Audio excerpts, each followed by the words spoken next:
Okay, ladies and gentlemen, welcome back. Sorry about that. We had a little bit of a power cut, so we were offline for a minute or two. But now we're back, and we're going to be starting things off with our 4 qualifying matches going on to tomorrow. That's right. Just before the power cut, we were pretty much ready to begin the 4 quarterfinals in a row now. So we've got roughly 8 players left. I mean, there's still other games going on, but we will be now broadcasting back-to-back games here of all quarterfinals to find out the 4 players, only 4, out of a 128-player bracket players that will move through to the Asian finals tomorrow. 4 players will represent Korea in that Asian finals, and then, of course, they'll play in for 2 slots to go over towards San Jose itself. Well, don't forget also there's actually invites as well from the Korean region into that. Yeah. So there's people like Zest in there, MC, Stardust, and then from like the Southeast Asian region, for example, Pig qualified through that too, and we have our Chinese representatives. So tomorrow's lineup is absolutely fantastic. And now we've got a great starting game here of the first of 4 games in a row. Rain, the #1, pretty much, well, back and forth, #1 ranked player on the Grandmaster serve in Korea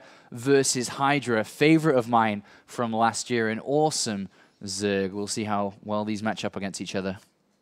All right, so getting into things, King Stage on Station will be our first map in this best of 3 to find out who moves on to tomorrow, as we have spawning up to the top left-hand corner. It's our red Protoss, it is Rain. And down to the bottom right-hand corner, it's our blue Zerg. It is Hydra. Rain, currently teamless. Yes, he is. For the time being, wink, wink. He will be joining a team soon. Just find out which one it's going to be. Hydra, of course, more recent Root Gaming player. Formerly of CJ Entus, was an awesome player, in my opinion, in 2013, was one of my favorites to watch. He was so awesome at Zergling, Roach, or Hydra aggression into Mutalist switches. We commentated a lot of his games before Hero went huge. Yes, CJ Hero and Hydra had games back and forth against each other all the time. They did. And Hydra was the player who was defeating almost all Protoss players apart from Hero. Every time they met in the Korean qualifiers last year of Intel Extreme Masters. But here he is now playing for Root Gaming, fast forward a year's time. I mean, there was cool moments in those qualifiers as well, if I can recall, where Hydra would actually defeat Hero in the upper, but then Hero would come back through the lower to like beat him as well. So it was really, really back and forth between those guys. But it really shows the level of caliber of a player that Hydra is overall. And he's opened up with a 9 pool here, where we've got a 14 Forge coming out from Rain. So Rain can build a cannon to kind of stop this, but I think Rain might be in a bit of trouble because you can build a cannon, but you also need to build a wall because the Ling can run past the cannon and then become problematic here. He's going to see the lack of hatchery pretty fast, and already is going to be like, holy, what is going on? And there's the Ling. So he's got to build a cannon, and he must not let these Lings run past at all.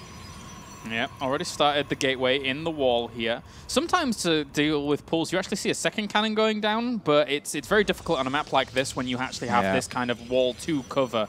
I don't think that's airtight, right? No, it's not a wall yet, but he can make it a wall if he needs be. The Lings are just going around the back here. They've seen the wall off already. They're going to start working on those rocks. Yeah. And is he going to get the expansion down? More importantly here, Hydra's going to get blocked, I think. Oh, he's hiding with the drone, and it worked. Oh, Whoa! Wow. Oh, if he'd been blocked there, he would have needed to pull the queen down. He would have missed up on his lava injects. He would have maybe had to build a couple of Lings if there was a pylon being built.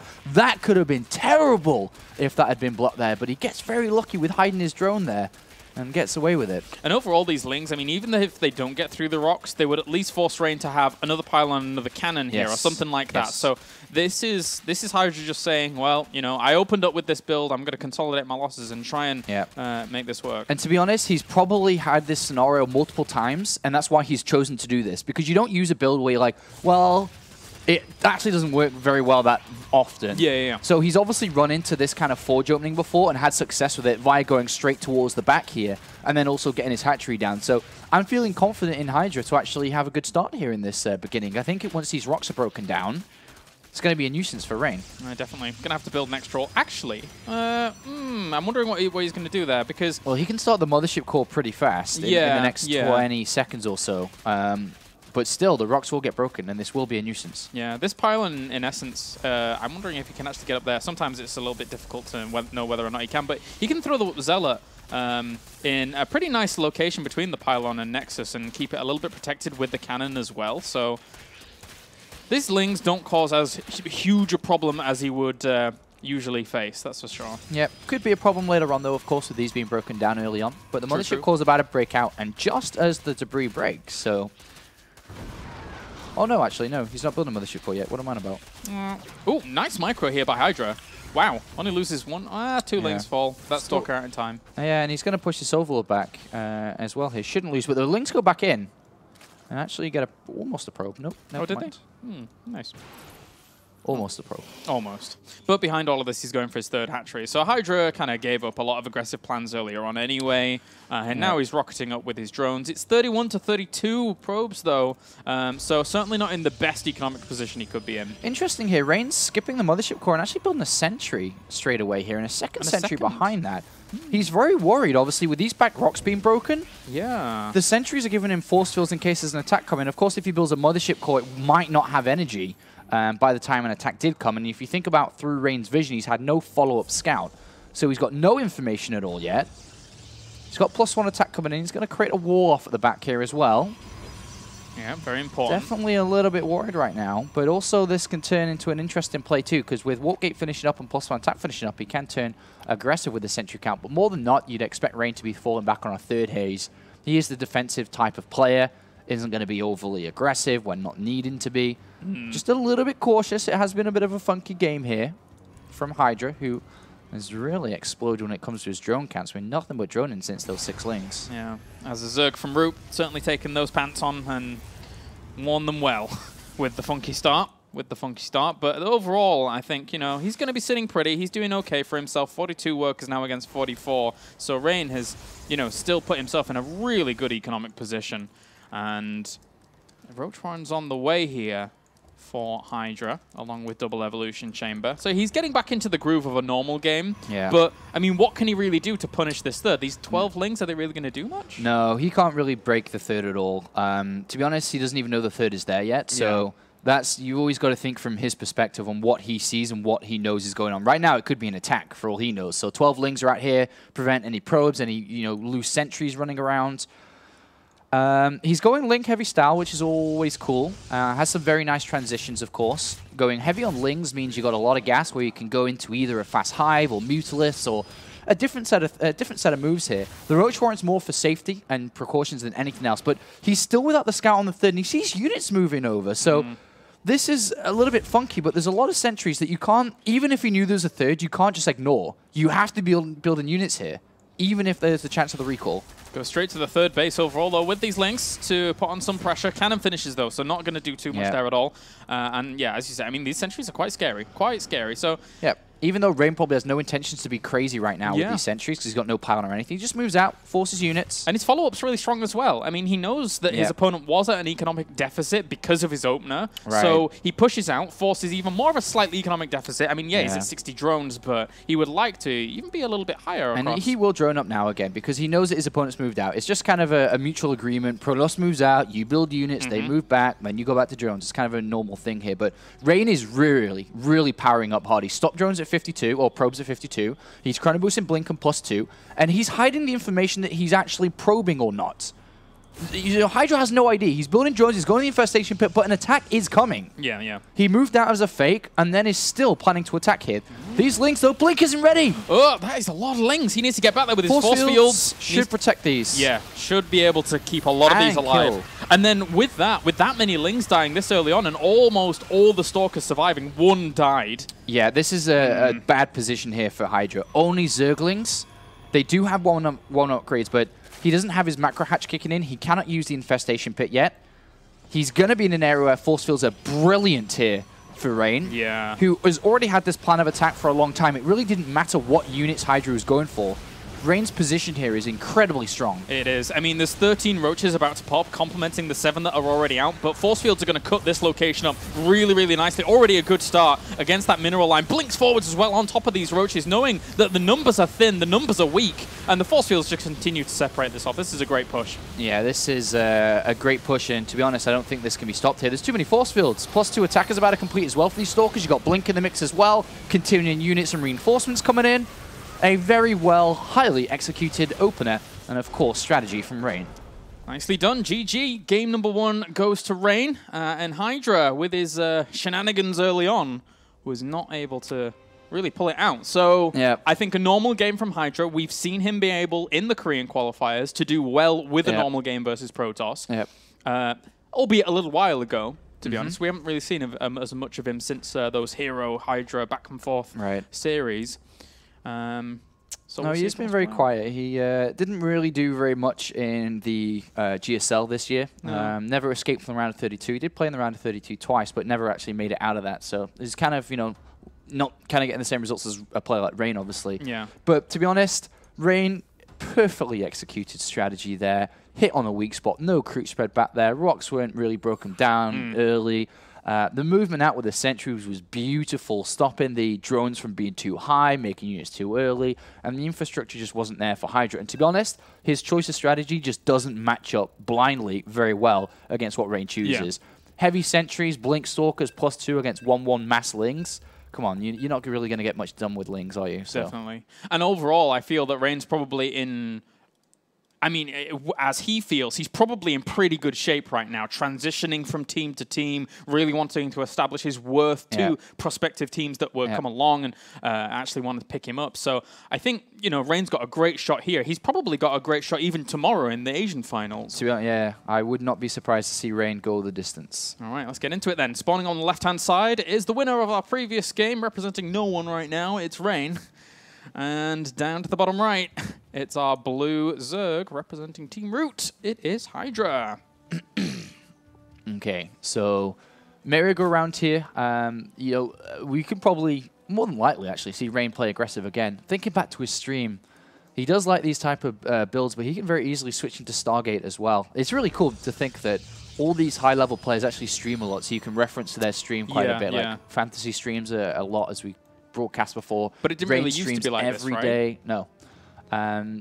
It was never like this because most of these players are on Kesper teams and they're not allowed to stream, and the ones that do stream that are on Kesper teams are only allowed because it's the off-season for Pro League.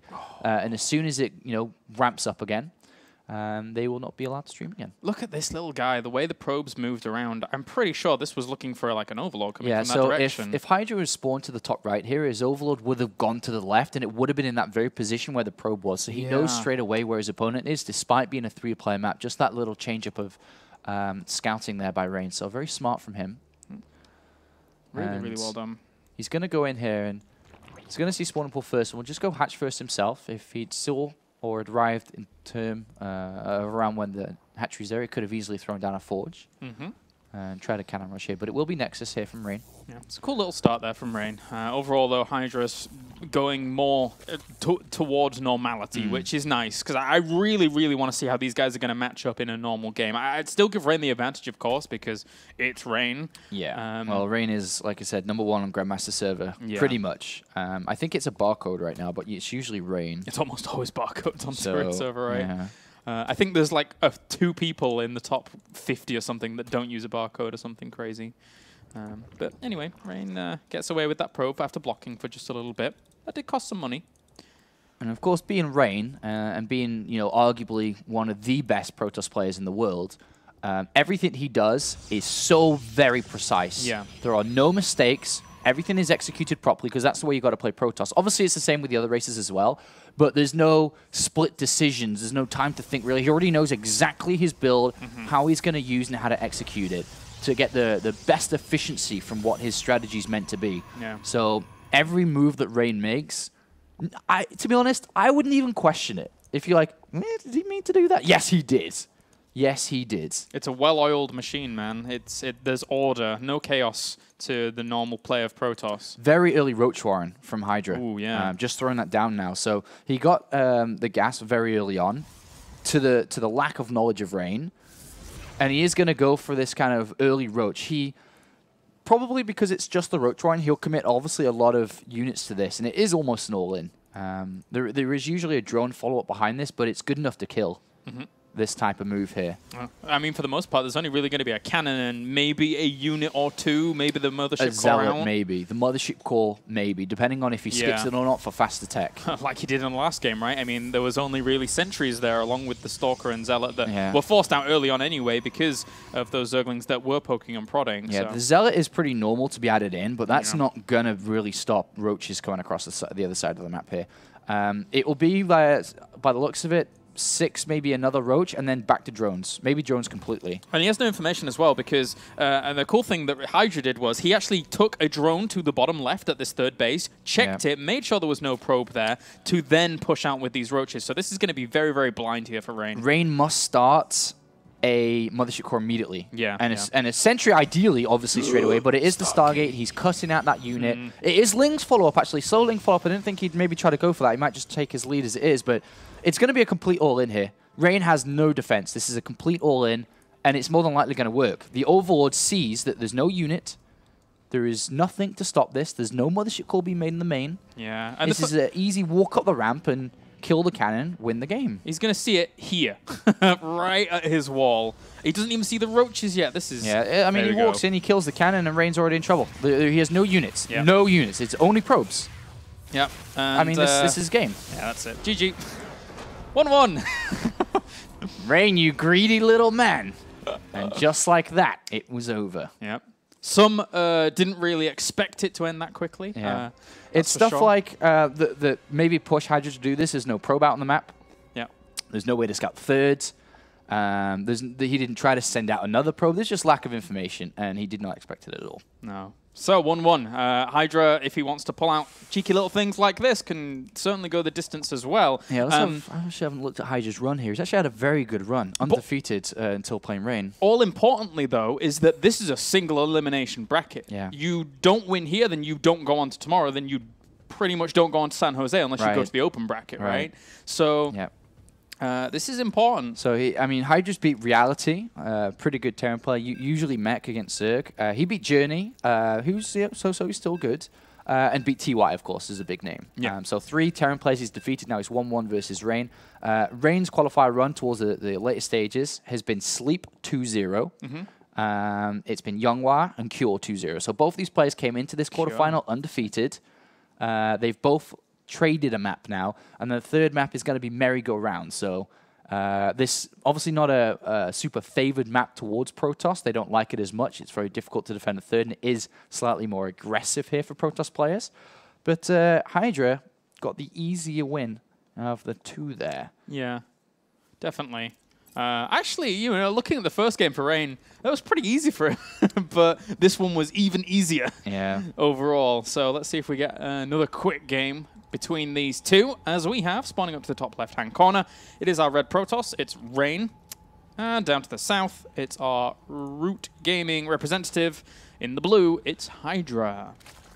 Yeah, so unlike most of the qualifiers that we do, just going to bring it up one more time, players aren't actually qualifying for San Jose today. That'll be tomorrow when they qualify for the Asian finals, which will be happening tomorrow. So this is like a qualifier for a qualifier. But because it's so high quality, we thought we'd bring you the games, of course, because it is the best of the best. It is the best region. And very importantly, actually, because San Jose for the Intel Extreme Masters is such a big tournament, there's actually a lot of American qualifiers going into it, a lot of them, which will be coming up in the next week or two as well. So definitely tune in for those. Those are going to be some interesting times for here, but I will actually be casting them, maybe some with you, and then with some other people as well. So yeah, Intel Extreme Masters San Jose is certainly gearing up to be a fantastic tournament. The venue looks great, the qualifiers are going to be good, the players that we already have there from the European region. 4GG and Vortex. Really, really cool stuff already. 4GG is European. Yes, he is. No, he's been here for many a year, 2-3 years now. All right, so Hatchery first versus Nexus first. And that is... Oh, Hatchery and Gas. Here coming out from Hydra. So both players playing incredibly greedy here. Both builds have very big weaknesses, obviously. Hydra dies to a cannon rush. Rain dies to an early spawning pool again. Or Zergling speed spawning pool kind of type build. So both have run the risk and both have gotten away with the risk. And both will have a heightened early mid-game because of this. They will have a stronger economy and production setup. And Hydra, with this little drone here. That was really good. I'm not really sure what he's doing. Sneaky little guy somehow gets out. And Rain comes in, sees everything that's going on, as did this Overlord. Really get a good idea of what's going on after see that Nexus timing. But what is this drone up to? Don't know. Is he going to build a hatchery in the wall? No, he's... I don't know, really. You say no, but yeah. we've seen... I don't really know what this guy's doing, to be honest. What is he up to? He is going to do it. Is he going to do this? The probe comes down. He's going to do it. What is this? What?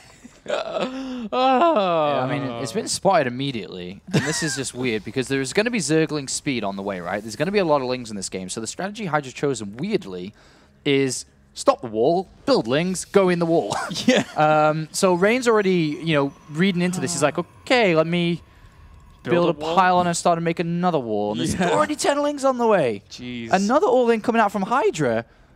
Is this going to work? I mean, Rain is really... This is testing Rain. This is ambitious. Really ambitious. Because, I mean, what do? Do you leave the hatchery alive if it even gets alive? Or do you cancel it when you know that the Lings are in and then let it through? You can't kill the hatch. You actually can't kill it in time because the Lings are already on the way. And Rain has spotted the Lings coming across the map with his probe. He knows. So he's got to make a hell of a wall here to make this work. Yeah. He's got a full wall here. But on the left-hand side by his Nexus... It's not a wall, obviously. But he's got to buy like 40 seconds worth of time to even have a photon overcharge. So he's got Zealots. The Lings can just run past everything. Yeah, he's got to make another wall here. You cannot let these into his main, obviously. No, he can't. Well, he's going to get a good wraparound on these Zealots. The probes come offline as well. Yeah, good use of probes. Sentry Chrono Boosted out is pretty big as well. He's making Lings from this hatchery. But he's hold. He didn't lose his Zealot. Zergling speed is done now. This becomes a little bit more difficult. Okay, yeah, that's true. Obviously cannot let the Lings in the main. Don't let them in. Yeah, good force field. Yeah. Pro's being used excellently here. Rain is making this look easy. He's only lost 2 workers. Yeah, and he's got another cannon coming in. Cannon's going to finish up. The fact that cannon finished up the first one alone is brilliant here. Mothership Core has 10 seconds till photon overcharge. Wonderful, wonderful defense here by Rain. Crazy. And of course, this is a decider game. This is going into tomorrow's qualifier for the Asian finals. Yeah. And despite this hatch block and Rain not panicking, knowing exactly what he wanted to do, he's got a second sentry and a third one on the way. He's going to have 2 cannons. There's the photon overcharge. The Queen's finished. Rain. This isn't going to work, though. Just a Queen and Lings alone against this barricade. There's 3 sentries. There's 3 sentries now. It's a lot of force fields. There's a 4th sentry on the way. Well, God, Rain is so very good. Yeah, to deal with this kind of thing, something like this. Well, I say that, and he gets a little bit caught there, and he's going to lose a sentry and 2 force fields. No, 2 sentries go down. Okay. So stepped out a little bit too far there. He's got another sentry on the way, though. He's been making units from the gateways just straight because he had to in this kind of situation. Building a 3rd cannon because he's actually made a mistake there, funny enough, as I said. He's got to be careful again. Here come the Lings. And he's actually getting a lot of probes with that. Quite a few probes. But I mean, he has to kill everything, not just probes. He can lose all the probes here, he's fine. Yeah, so the Zealot's holding strong, and the Cannon's holding strong. The hatchery has fallen, as will the Queen fall. This is over. Sorry, Hydra. He's making more Lings, but there you go. GG. Well played. Rain, with the crisis management of a god, is able to advance on to tomorrow. Perfect there by Rain. What was that? It was interesting. It was brilliant. Like Rain was just like, okay, everyone in my shoes who's less than I am and inferior to me is going to panic and make mistakes and lose the game. But I know what to do. I am the god of Protoss, and as we say, that was absolutely awesome. Yeah. Really, really solid hold there by Rain, and he makes it into tomorrow's Asian finals. And as you said, the Asian finals has already got players invited in. MC Sans Stardust, the 3 WCS Europe guys who are over there currently. Now it's the off-season for WCS and training for BlizzCon. Zest and CJ Hero, Bomber, Hyun, and Life. Such a good lineup. And now Rain. Yeah. So, and then on top of that, you've got the Pig and Soul from Australia, or the Southeast Asia qualifier, and Todd Ming and Sakya from China. Sick stuff. Sick stuff. It's going to be a good day tomorrow, but our next game is Rogue versus Solar. Ooh, Solar. So Solar's back again. Of course, is our finalist from Shenzhen, and he's here playing against Rogue, who we actually saw at the Intellect Stream Masters World Finals, and I had him pegged to do very, very well in that tournament. He did so good in the qualifiers. He did amazing in the qualifiers. He was the online qualifier to make it into the $100,000 winner takes all, but unfortunately wasn't able to bring it in Katowice. Ran up against Life. Yes. Oh, well. All right, so guys, join us after the break when we are going to have another series to find out who moves on to tomorrow. It's either going to be Rogue or Solar going on to tomorrow's Asian qualifier for the Intel Extreme Masters San Jose.